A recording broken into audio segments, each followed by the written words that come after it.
We've been dispatched to a private residence for a fall victim off a ladder. As I arrive on scene, I make sure of scene safety. I look around to make sure there's no hazards. I have my BSI on. As I'm looking at my patient does not look at me. So I'm going to consider some other things here. Mechanism of injury is going to be a fall. I look at the house, I look at the ladder. I'm going to assume, because he's not responsive to me, that he fell from the top. So what are our considerations for a fall victim? As I approach the patient, sir, can you hear me? And I get no response. So I'm going to take over head stabilization, and I want to call in my partner to bring me the collar bag and the board and help me with some safety issues here on the scene. I'm taking a look at the height, I'm looking at the surface that he landed on, and I'm looking at the position of his body.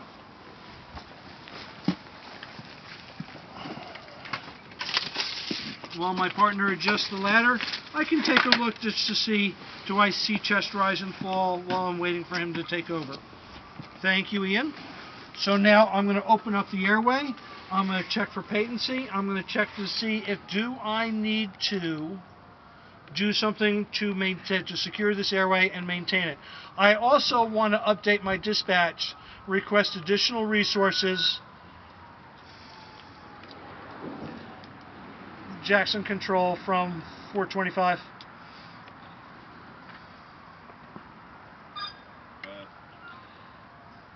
We're on scene with a fall victim unresponsive from height. Can you start me ALS and also a medevac, please? Really safe medics en route to Lakewood. Landing zone is going to be Jackson Liberty High School. Very safe, thank you. I continue with my airway breathing and circulation. I'm looking for chest rise and fall. So I want to open this up, look for that chest rise and fall. I want to note the rate, whether it's terribly fast or terribly slow, and what's the rhythm, and the quality, the depth of each breath. What's the tidal volume for the breathing. I'm also going to do 2 quick lung sounds here. So if you can hear me, sir, take a deep breath. And again, sir, thank you very much. It's also an opportunity for me to do a pulse oximetry so I can see what other interventions we might need to do here.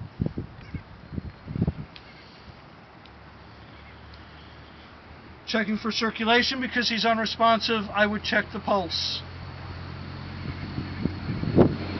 at the carotid on the same side that I'm on. Again, looking for rate, rhythm, and quality. It's fast and thready. I'm going to check for CTC. And I also want to note any major bleeding that's going on. Pulse oximetry is 96%. So at this time, I could consider, I'm going to check for major bleeding about the head while my partner maintains head stabilization.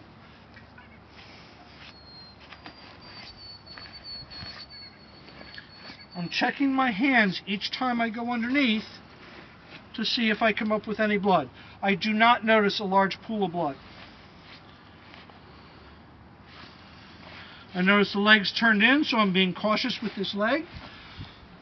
He's a priority patient. I'm going to start my rapid scan. I'm going to start my rapid scan at the head. And when I'm doing my rapid scan, what is it that I need to look for? Check the back of the neck.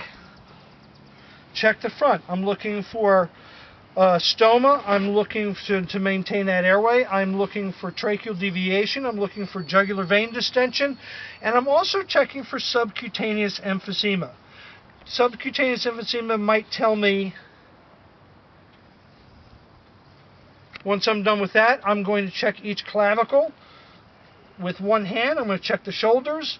I want to make sure that they are intact. I'm going to come down the center of the chest, looking for, and then I'm going to look for chest rise and fall. I'm going to do 4 lung sounds here. So again, a quick deep breath for me, sir. And another one. Another deep breath. And one for me, one more. Rib sweep, I'm looking for major deformities of the ribs. I'm going to come down. I may take a look underneath the shirt real quick. I'm going to find the belly button, and I'm going to check the abdomen. I'm going to rock my hands on the upper quadrants, looking for. When I'm done there, I'm going to come down to the hips. On each side, I'm going to push down gently on the one side, and then push down on the other. And if that remains stable, then I will push down on both and in. I get to the groin area, and check for priapism, check for discharge, check for bleeding. When I get to the legs, I'm going to start with one hand at the hip, the other hand inside. This outer hand will come down and meet, and I'm going to come down and check the leg, looking for. I get to the bottom and check for PMS. Check for that distal pulse. Sir, can you wiggle your toes for me? Which toe am I touching? Can you push down? Can you pull up? I come to the other leg. I start down. That hand meets up. I notice a deformity and I notice swelling of this leg, so I'm going to be very gentle here. I come down to the bottom. Again, I'm going to check for that pulse. But this leg is turned in, so it may be difficult to get that pulse on the ankle. Where else could I check for a pulse? Can you wiggle your toes for me, sir? Can you push down? Can you pull up? Which toe am I touching? I come up to the arms, start at the shoulder, work my way around, bring my hands down along the arms. Check for that pulse. Sir, can you wiggle your fingers for me? And what finger am I touching? Can you squeeze for me? And then I'm going to come to the other arm and do the same thing. Check for that pulse. Sir, can you squeeze my fingers for me? And what finger am I touching? When I'm completed with that, we're going to place a collar that I could have placed any time after I cleared the neck and the shoulder blades. Clavicles.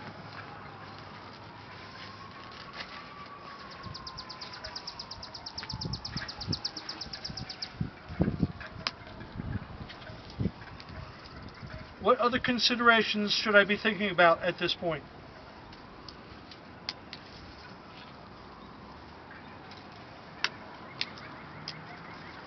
Sir, I'm going to slide this collar underneath you just to hold your neck and your head in place in case there's an injury there.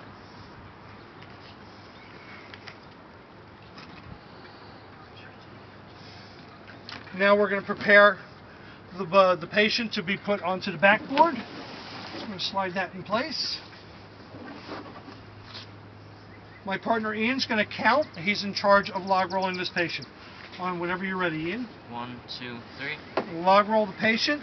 I'm going to check the back as much as I can around the collar, all the way down the backside. I might even get in underneath the clothing here real quick.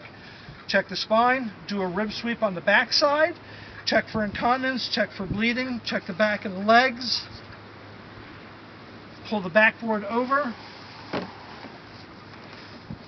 On your count, we're going to go back onto the backboard. 1, 2, 3.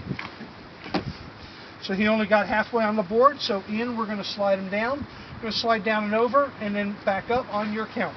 1, 2, 3. And up on your count. 1, 2, 3. Once I've completed this move, I'm going to then, using at least 3 straps, one across the chest, one across the waist, and one across the legs.